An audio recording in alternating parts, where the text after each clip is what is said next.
Bakit ganito yung torta kong sardinas? Lurot-lurot. Ninorta ko yung sardinas, hindi ko naman binuhos lahat. Lurot-lurot siya. Ulam ko yan. Saka talong yan. Hindi ko naman binuhos lahat yung sabaw. Pero bakit larot-larot? Tama na nga yan. Larot-larot siya.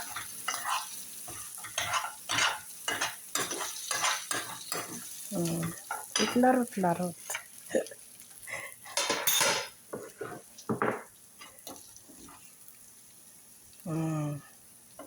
Parang may sabaw. Ano ba yan?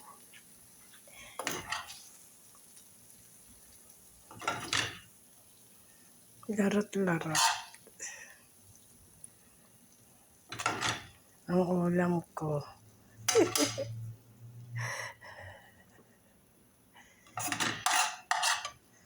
Pinaibabaw ko sa talong para tumagas yung mantika.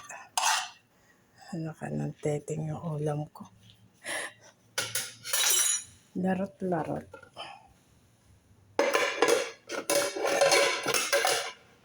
Bara natin ng tubig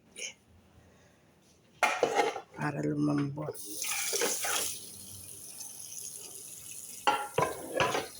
Larot-larot siya. Kunin natin ang shahay sa malhag.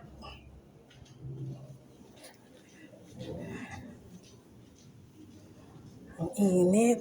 Ay, bahala na yung driver magtapon dyan. Ngayon nandating yung driver namin. Hindi ako nagtapon sa labas. Alam ko may shahay dito sa malhag. Ang init sa Saudi, parang ayaw mong lumabas. Parang kang piniprito. Sabi ko na nga ba parang binagyo. Binagyo.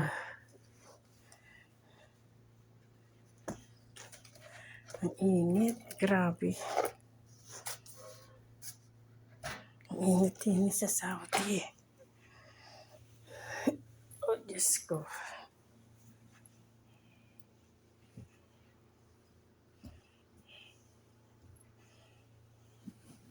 Kahit dito sa loob ka na, pag hindi bukas ang aircon, para kang piniprito. Grabe. Yala, bye-bye na mga friend.